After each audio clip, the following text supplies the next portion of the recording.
Hello दोस्तों, बहुत बहुत स्वागत है आपका हमारे YouTube चैनल पर। पहला वीडियो जो कैप्सूल सीरीज का है वो डल चुका है। इसके बाद जो दूसरा वीडियो है, पहला वीडियो जो डला है वो आर्टिकल का डाला गया था, जबकि जो दूसरा वीडियो है वो आपके एक मोस्ट इम्पोर्टेंट टॉपिक जो कि सो दैट, सच दैट और टू टू वाला जो आता है इसके लिए डाला गया है, इसके लिए डाला जा रहा है ना। आपको क्या करना है कि जो सो दैट, सच दैट और टू टू वाला है उसको बहुत ध्यान से देखना है, ये एग्जाम में जरूरी आता है। और कल का जो हमने आपको वीडियो डाला था उसमें से ही आपको एग्जाम में, उसमें से भी आपको एग्जाम में आएगा। तो इसमें से सबसे पहले ए बेसिक 3 होते हैं ना। सबसे पहले सो दैट आता है, सो दैट के ही जैसा एक सच दैट है और टू टू है। अब प्यारे बच्चों देखो, देखना क्या है कि ये जो सो दैट है ना, ये सो दैट एक कंजंक्शन है या कंजंक्शन है। ये क्या कहलाते हैं, जब दो वाक्य होते हैं कोई या टू सेंटेंस हैं, इंग्लिश के जो टू सेंटेंस होते हैं, ये जो टू सेंटेंस के अपन को ये टू सेंटेंस अलग अलग दिख रहे हैं, ये दोनों अलग अलग हैं। इन दोनों को जो वाक्य या जो शब्द जोड़ता है ना, वो कंजंक्शन होता है। इसीलिए सो दैट एक कंजंक्शन है जो कि दो वाक्य जो रहेंगे यानी टू सेंटेंस ऐड जो करेगा वो कंजंक्शन होता है। तो सो दैट एक कंजंक्शन है और कंजंक्शन में अपन इसका ही कुछ एक बार करके देख लेंगे। तो सबसे पहले अपन को क्या करना है, आपको सबसे पहले क्वेश्चन को बहुत ध्यान से देखना है। क्वेश्चन क्या लिखा है, the fan is very high, I can not touch it. यानी जो फैन है यानी पंखा है वो बहुत ऊंचा है, और दूसरी वाली लाइन में मैं इसे टच नहीं कर सकता, मैं इसे छू नहीं सकता। अब इसको क्या करना है, अपन को सो दैट से ऐड करना है। तो आप क्या करेंगे प्यारे बच्चों, आपको सबसे पहले जो फर्स्ट वाली लाइन है यानी जो पहला सेंटेंस का जो पहली वाली लाइन है, पहली वाली लाइन में आप देखेंगे कि हेल्पिंग वर्ब कहाँ है। हेल्पिंग वर्ब, हेल्पिंग वर्ब यानी देखो ये तो रहा था फैन, इसके बाद इस हेल्पिंग वर्ब क्या होती है, is, am, are, was, were, shall, will, है ना। Shall will, shall be, will be, shall have, will have, had, have, ये जो सब हैं ये सभी हेल्पिंग वर्ब हैं। तो हेल्पिंग वर्ब हम यहाँ आपको समझा दे रहे हैं। हेल्पिंग वर्ब जो है जैसे इज, एम, आर, वाज, वर या फिर हैड, अगर ऐसे आए है ना, हैव, ये जो हैं ये सभी हेल्पिंग वर्ब हैं यानी सहायक क्रियाएं हैं।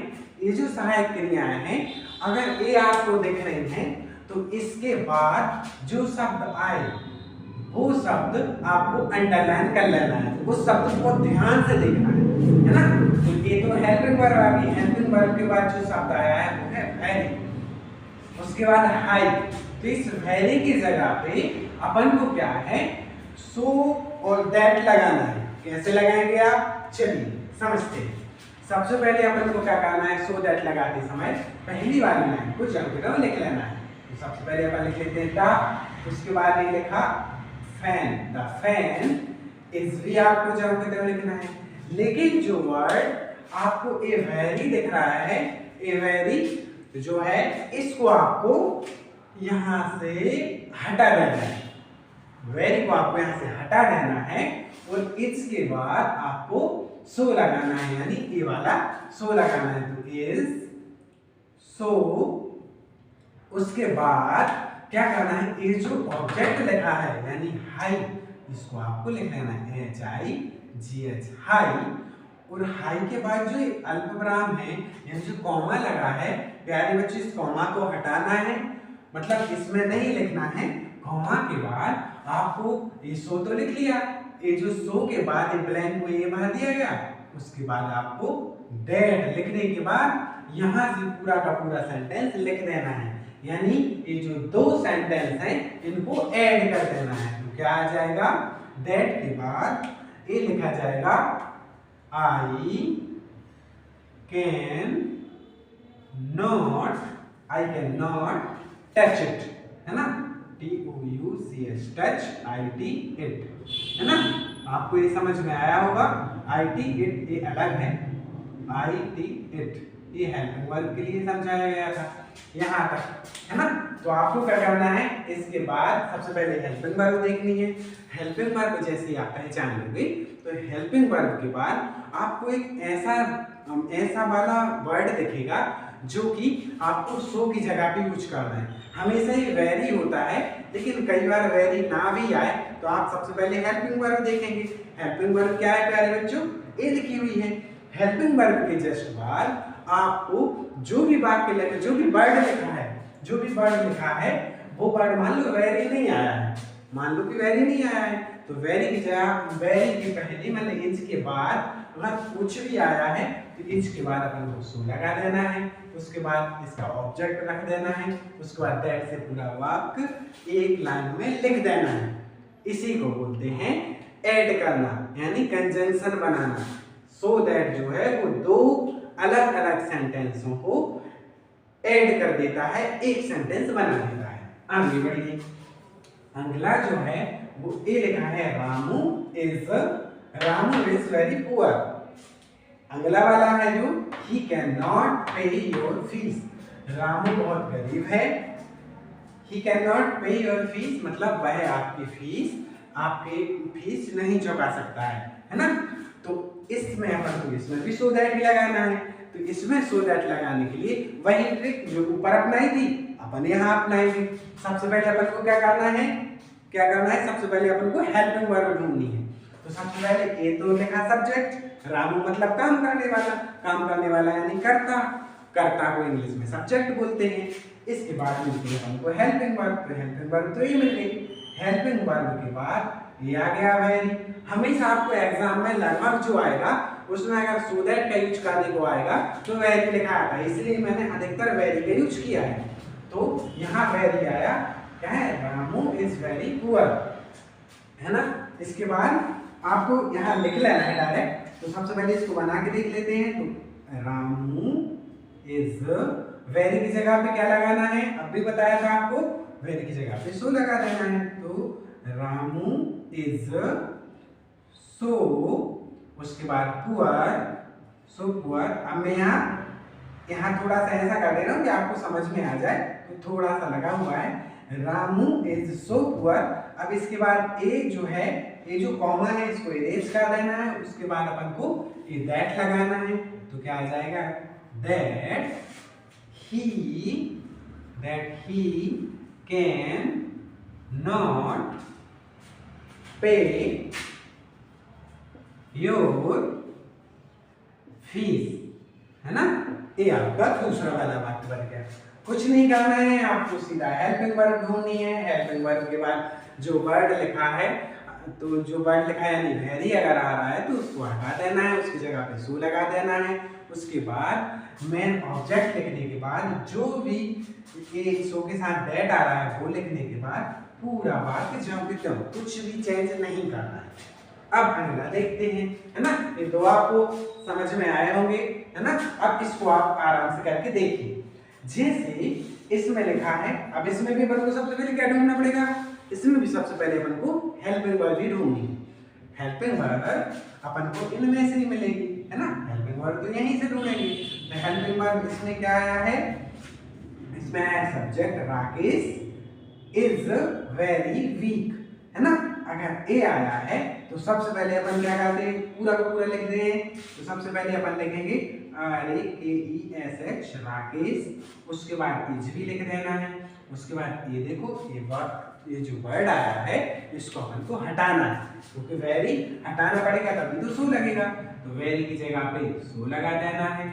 उसके बाद आपको लिखना है उसका ऑब्जेक्ट लिखा है वीक। सो के बाद ऑब्जेक्ट लिख दिया, अब क्या लिखना है, दैट लिखा जाएगा, है ना। तो सो लिखा गया है, उसके बाद आ जाएगा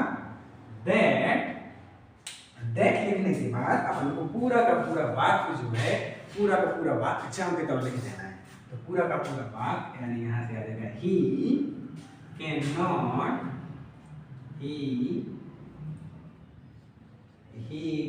नॉट वॉक, है ना। यहाँ तक बात आ गया, है ना। छोटे से टॉपिक है, आराम से अगर आप करके देखते हो, है ना, इसमें कुछ नहीं करना है, थोड़ी सी ट्रिक लगानी है अपन को। केवल सबसे पहले अपन को हेल्पिंग वर्ब ढूंढनी है। हेल्पिंग वर्ब के बाद जो आपको शब्द लिखा दिखेगा वो वेरी रहेगा, अधिकतर वेरी ही आता है। अगर वेरी नहीं भी है तो हेल्पिंग वर्ब के बाद आपको सीधा सो लगा देना है। सो लगाने के बाद ऑब्जेक्ट, इसका पीछे का जो लिखा हुआ है वो लिख देना है। अगर ऑब्जेक्ट समझ में नहीं आ रहा है तो ये पीछे जो हाई है ये लिखने के बाद डेट लगा के अगली वाला जो अगला वाला है वो पूरा का पूरा बात आपको ज्यों के त्यों लिख देना है ना। तो ये समझ में आया। अब हम आपको समझाते हैं सच दैट। प्यारे बच्चों, इसके बाद अपन देखते हैं सो दैट अपन ने पढ़ लिया है, इसके बाद आएगा सच दैट, है ना।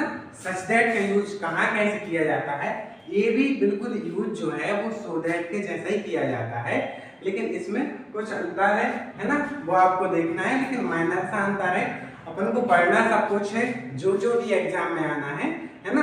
तो इसलिए कभी कभी क्या होता है कि सो दैट आ जाता है और कभी कभी उसकी जगह पे सच दैट आ जाता है ना। तो अपन को इसको पढ़ना है, इसको देखिए बहुत ध्यान से, है ना, आपको आराम से समझ में आएगा। अगर आपको सो दैट समझ में आया है तो सच दैट भी समझने में कोई दिक्कत नहीं होगी, है ना। तो सबसे पहले अपन देखते हैं कि पहला वाला जो क्वेश्चन है वो कह क्या रहा है। तो पहला वाला जो क्वेश्चन है वो कह रहा है it was a very good story. यह एक अच्छी कहानी थी, है ना, यह एक अच्छी कहानी थी।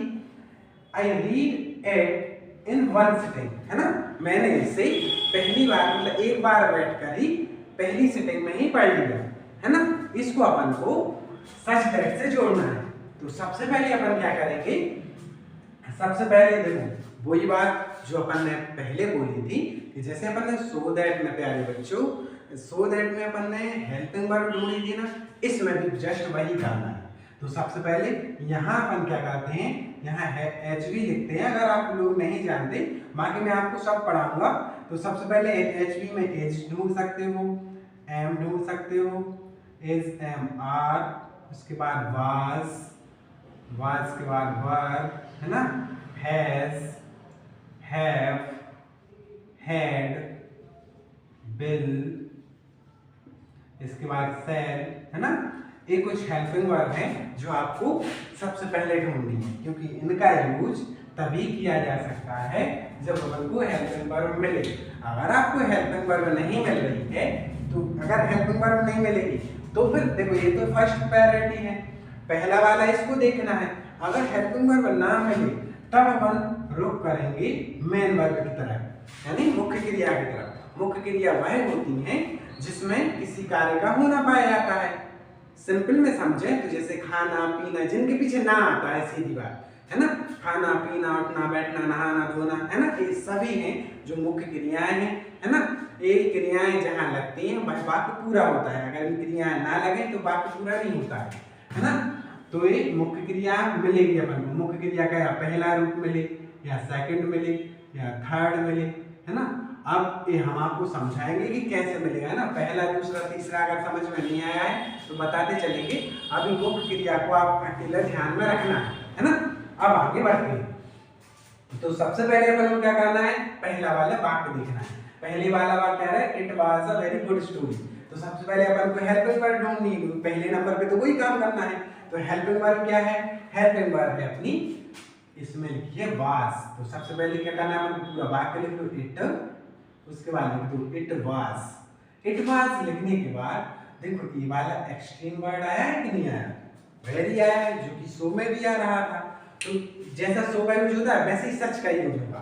तो क्या होगा, इट वाज वेरी की जगह पे आ जाएगा SUCH सच, है ना, SUCH सच। इसके बाद आ जाएगा गुड स्टोरी, क्योंकि इसके बाद तो पूरा ऑब्जेक्ट लिखना ही पड़ता है।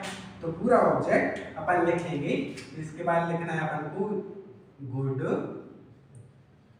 स्टोरी। इसके बाद देखो सच लगा दिया है, तो सच के साथ अपन को दैट भी लगाना है। तो ये जो ऑब्जेक्ट लिखा है, ऑब्जेक्ट के तुरंत बाद अपन को क्या करना है, दैट लिख देना है प्यारे बच्चों।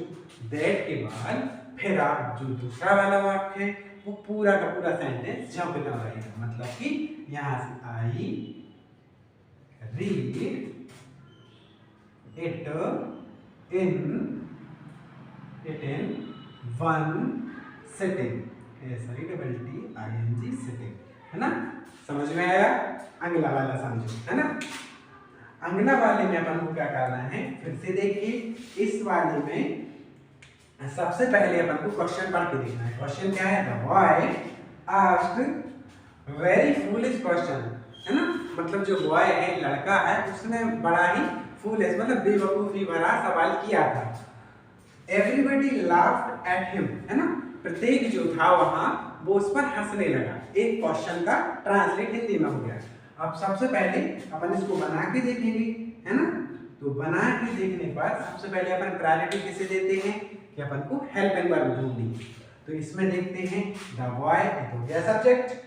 इसके बाद देखो इसमें तो हेल्पिंग वर्ब है नहीं, फिर आस्क्ड आया। आस्क्ड का मतलब है पूछना, है ना। पूछना में ना में आके मात्रा आ रही है, ना में आके मात्रा आने का मतलब है मुख्य क्रिया है।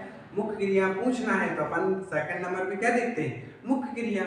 तो मुख्य क्रिया आस्क्ड है, तो अपन क्या करेंगे, यहां से क्या लिखना है? सबसे पहले अपन को लिखना है द बॉय। उसके बाद जो मुख्य क्रिया लिखी है पूरी लिख लो, है ना। जो के दो आस्क्ड। उसके बाद देखो ए मिल गया आपको एक्सट्रीम वर्ड। एक्सट्रीम वर्ड हटाना ही पड़ता है इसमें। तो एक्स्ट के बाद इसमें SUCH सच लिखना है। सच के बाद आपको इसका ऑब्जेक्ट लिखना है। ऑब्जेक्ट बोले तो ये जो पीछे बचा है वो पूरा लिख देना है, यानी FOOLISH foolish QUESTION foolish question, है ना। इसके बाद क्या करना है? इसके बाद देखो सच तो लिख दिया गया है, दैट बचा है। इसके बाद अपन क्या करेंगे? Such that. इसके बाद ये जो लिखा हुआ है ना दूसरी लाइन पूरी की पूरी, वो पूरी की पूरी लाइन आपको कुछ भी चेंज नहीं करना है। पूरी की पूरी लाइन को जो कि तब लिख देना है ना। तो अपन क्या करेंगे? EVERY एवरीबॉडी, है ना। अगर यहाँ समझ में नहीं है तो एवरी अकेला लिख के आगे बढ़ रहे हैं। EVERY एवरी, और यहाँ लगा everybody laughed laughed at him, है ना। इसमें आपको कुछ भी चेंज नहीं करना है, ये बात ध्यान रखना। इसके बाद आगे बढ़ते हैं। अगला थर्ड नंबर का क्वेश्चन है। ये दोनों आपको समझ में आ रहा है? तो थर्ड वाला तो और भी आसान लिखा है, ये वाला और अच्छे से बन जाएगा। क्या लिखा है? The cow is very weak, है ना। जो गाय है वो बहुत कमजोर है।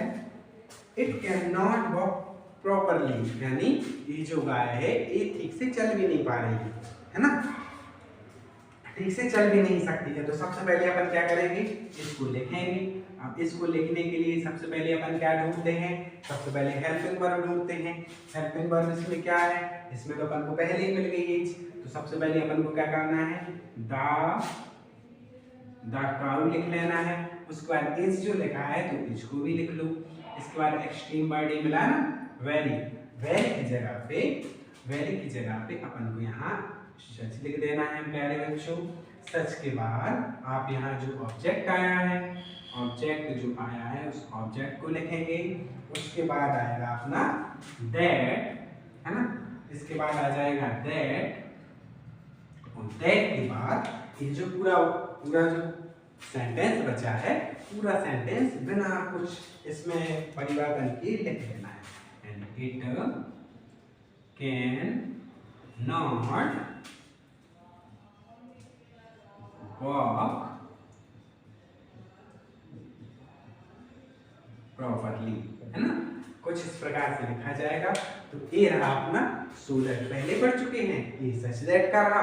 अब जो है वो टू टू का है। आजकल जो ट्रेंड है वो सो दैट और टू टू वाला है, यानी या तो सो दैट का आता है या सच दैट का आ सकता है। ऐसा नहीं है कि नहीं आएगा, लेकिन अपन को क्या है कि हर चीज को आगे देख के चलना है। संभावना हर चीज की रहती है, इसलिए अपन को ये तीनों साथ में पढ़ते हैं। तो अपन ने पढ़ लिए हैं। अब हम आपको टू टू का समझाते हैं। हम समझते हैं नंबर थर्ड जो है, यानी सो दैट अपन पढ़ चुके हैं, सच दैट पढ़ चुके हैं। इसके बाद अपन टू टू को देखते हैं, है ना। टू टू जो है, सबसे पहले आप ये समझिए कि टू टू जो है एक नकारात्मकता दर्शाता है ना। नकारात्मक यानी नेगेटिविटी होती है इसमें, है ना। तो हमेशा आप ये मानिए कि ये हमेशा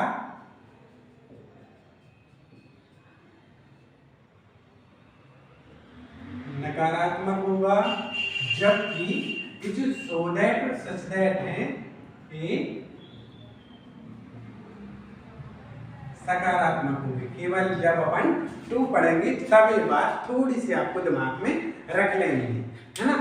ये जो टू है ये हमेशा वही यूज किया जाता है जहां अपन को मतलब जहां अपन को कोई पॉजिटिव चीज दी गई हो उसको नेगेटिव में करना हो, या पहले से ये मुख्य रूप से सो दैट, सच दैट या फिर वेरी वाले स्थान पर होता है। यानी वो चीजें जो अपन ने अभी सच दैट में बदली थी, सो दैट में बदली थी, वही चीजें जो है वही सेंटेंस, यानी ये जो सेंटेंस बन के आ जाएंगे यही सेंटेंस आपको टू में चेंज करने हैं।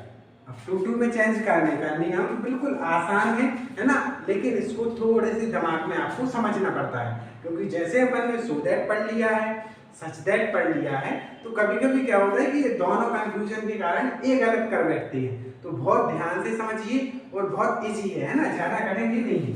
तो सबसे पहले अपन को वही बात कि ये अपन पढ़ रहे हैं तो ये तीनों साथ में पढ़ते हैं, ये तीनों अगर साथ में पढ़ते हैं तो सबसे पहले अपन क्या ध्यान रख रहे हैं, सबसे पहले अपन ये ध्यान रख रहे हैं कोई भी बात अपन पढ़ेंगे उसको ट्रांसलेट करेंगे। नहीं आ रहा है ट्रांसलेट में तो अपन सबसे पहले हेल्पिंग वर्ब को देखेंगे। पहली बार में ये देखते हैं, ये क्या लगा है, राजकुमार इज सो पुअर, मतलब राजकुमार गरीब, बहुत ज्यादा गरीब है। That he can not give money, वह हमें पैसे नहीं दे सकता है ना, या वह पैसे नहीं दे सकता है। ये बात क्लियर हुई। अब इसमें देखो एक बात तो यहाँ हो गई है ना, मतलब पहली बात यहाँ तक अगर क्लियर करो दैट से पहले तक, तो पहली बात कही गई है उसका रिजल्ट यहाँ दिया गया है। बात समझ में नहीं आई ना। अब देखिए कैसा करना है, मतलब ये सबसे पहले अपन को लिखना है सब्जेक्ट, तो लिखा है सब्जेक्ट, लेकिन सब्जेक्ट से भी पहले अपन को देखना क्या पड़ता है, हेल्पिंग वर्ब है इसमें कि नहीं है। तो हेल्पिंग वर्ब अपन देखते हैं इसमें, तो हाँ हेल्पिंग वर्ब मिल गई अपन को, हेल्पिंग वर्ब इज है। तो हेल्पिंग वर्ब अगर इज है ना, तो क्या करेंगे अपन, सबसे पहले अपन इसी को ज्यों की तरह लिखेंगे, राजकुमार, उसके बाद इज जो है वो इसको भी लिख लो। अब देखो मेन जो है यूज कहाँ होता है, जहां अपन एक्सट्रीम वर्ड लगाए हैं अपन ने, जैसे यहाँ लिखा है, देखो अगर आप ध्यान से देख पा रहे हो तो ये सो है, उसके बाद दैट है ना, ये सो दैट लगा है, तो यहाँ जो सो है ना इसी की जगह पे अपन को टू का यूज करना है। तो कैसे करेंगे, इज तो लिख लिया है, सो की जगह पे अपन टू लिख देंगे, कोई दिक्कत नहीं है। तो अपन यहाँ टू लिखेंगे, कलर बदल लेते हैं जिसमें आपको कंफ्यूजन ना हो, है ना, कलर में हम इसको ब्लैक से लिखा देते हैं ना। तो इज टू आया, उसके बाद ये जो ऑब्जेक्ट लिखा है ना, ये ऑब्जेक्ट लिखा, तो टू के बाद अपन लिखेंगे पुअर, टू पुअर है ना, ये टू आया, उसका पुअर, उसके बाद देखो डेट है ना, डेट है यानी इसी का एक एक्सट्रीम वर्ड भी है, तो ए है तो ए टू आया इसका, यानी इस वाले का, तो ये टूअर यहाँ लगाना है, तो यहाँ लग गया, यहाँ अपना कलर चेंज करके यहाँ मैं लगा दे रहा हूँ टू लग गया। इसके बाद अब भी मैंने एक बात आपको बताई थी कि इसमें हमेशा नेगेटिव दिखाता है, नकारात्मक चीजें होती हैं, तो इसमें जो लिखा है वो सब नकारात्मक आप हटाएंगे।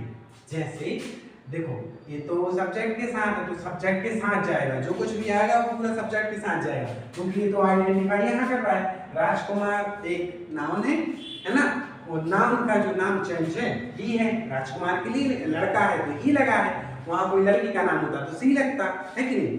तो आप क्या करेंगे, यहाँ ये पूरा यहाँ से पूरा का पूरा चेंज करेंगे, मैं उसको डार्क कर रहा हूँ, मतलब आपका यहाँ से लेकर यहाँ तक नॉट तक पूरा का पूरा जो है वो हट जाएगा।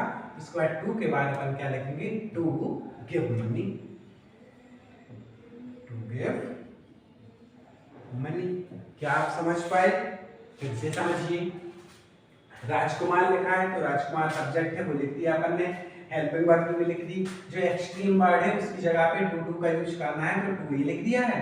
उसके बाद इसका ऑब्जेक्ट लिखा है, जहां एक्सट्रीम वर्ड का पार्ट टू है वहां अपन टू वाला टू लिखने के बाद ये देखो हमेशा नेगेटिव में आता है, नकारात्मक चीजें बताता है, तो जो नकारात्मक यहाँ लिखी हुई है वो हट जाएंगी और बाकी जो पॉजिटिव जो बचा हुआ है पीछे वो यहाँ लिख दिया जाएगा, है ना। अगला समझिए, है ना, आगे भी आपको बहुत ध्यान से समझना है। ये आ गया, दूसरा समझ के देखिए, शायद ये और अच्छे समझ में आए।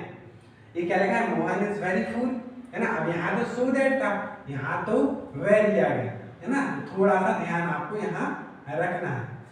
सबसे पहले क्या करना है, इसको आपको ए लिख लेना है, सब्जेक्ट MOHN मोहन, उसके बाद इज भी लिख दिया गया है। अभी एक्सट्रीम वर्ड वेरी लिखा है, वेरी एक्सट्रीम वर्ड है, तो वहां अपन को क्या लिखना है, टू वाला, तो यहाँ अपन लिखेंगे टू। इसके बाद क्या है, ये जो ऑब्जेक्ट इसका आया है फूल, ये फूल लिख देंगे, तो to fool.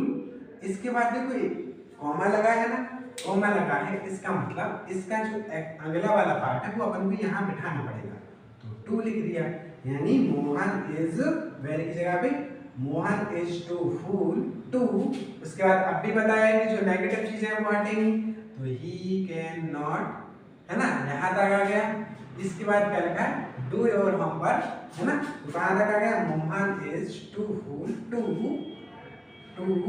Do your homework, है ना, टू डू योर होमवर्क, नहीं तो होमवर्क नहीं सॉरी वर्क, है ना, to do your work. Clear है ना। ये क्या लिखा था, मोहन बेवकूफ है ना, बहुत बेवकूफ है भाई, आपका वर्क नहीं कर पाएगा या नहीं करेगा या नहीं कर सकता, है ना। कैन आया है तो नहीं कर सकता है ना, तो अपन ने टू का यूज कर दिया है। आगे बढ़ जाइए, है ना, ये बिल्कुल इजी है, अगर आप समझ पाए, इसमें जो भी नेगेटिव चीजें हैं वो हटानी है और कुछ नहीं करना है। आगे बढ़ के देखो, अब इसको थोड़ी स्पीड में करते हैं अपन। देखो ही लिखा है, ये आ गया। इसके बाद हेल्पिंग वर्ब आ गया, तो हेल्पिंग वर्ब से अपन को छेड़खानी नहीं करनी है, इज लिख दिया है। इसके बाद क्या है, एक्सट्रीम वर्ड आया ना, एक्सट्रीम वर्ड आया ना, तो सो आया है, सो की जगह पे अपन क्या करेंगे, TOO वाला टू लिख दिया। इसके बाद क्या करना है, अपन को जो ऑब्जेक्ट लिखा है यानी SAD सैड, इसके बाद देखो एक्सट्रीम वर्ड नंबर 2 आया है, यानी डेट आया है, तो ये 2 आया, तो यहाँ 2 आया। 2 के बाद जितना भी अपना नकारात्मक लिखा है यानी ही कैन नॉट तक, ये अपन को कट कर देना है। उसके बाद स्पीक एनीथिंग, तो आप यहाँ लिख देंगे क्या, स्पीक एनीथिंग, क्या आ जाएगा, SPEAK, स्पीक ENTHING, है ना, स्पीक एनीथिंग। क्लियर है, यहाँ तक आपको बात समझ में आई। अब अगला वाला अपन करके देखते हैं। नेक्स्ट अपना मनोज इज सो वीक, है ना, मनोज बहुत कमजोर है, that he can not run, मैं दौड़ नहीं सकता, है ना, ये लिखा है। इसको भी अपन को टू से करना है। सबसे पहले क्या करेंगे अपन, सबसे पहले अपन को लिखना है MANOJ, मनोज, क्योंकि ये सब्जेक्ट है, सब्जेक्ट लिखना ही पड़ेगा। इसके बाद ये लिख दिया अपन ने हेल्पिंग वर्ब। इसके बाद एक्सट्रीम वर्ड आया ना, सो की जगह पे अपन क्या लिख देंगे प्यारे बच्चों, टू लिख देंगे। टू लिखने के बाद जो ऑब्जेक्ट आया है, ऑब्जेक्ट वीक है, तो WEAK वीक लिख दिया। इसके बाद जो डेट आया है, डेट भी एक्सट्रीम वर्ड का पार्ट 2 है, तो इसकी जगह पे DOO वाला है, तो अपन को ये वाला 2 लिखना है, तो यहाँ पर TO2 लिख दिया। इसके बाद जो भी एक्स्ट्रा नेगेटिव थिंग्स है वो हट जाएगी, मतलब ही कैन नॉट जो है ये अपन को हटाना है, और बाद में क्या बचा, रन बचा, तो आपको RUN रन लिखना है ना। बात समझ में आई होगी, ये आपका क्लियर है। एक बार फिर समझाएं क्या, है ना, एक बार अगर आपको फिर से समझना है तो एक बार ध्यान से एक ही बार पहला क्वेश्चन अकेला देख लीजिए।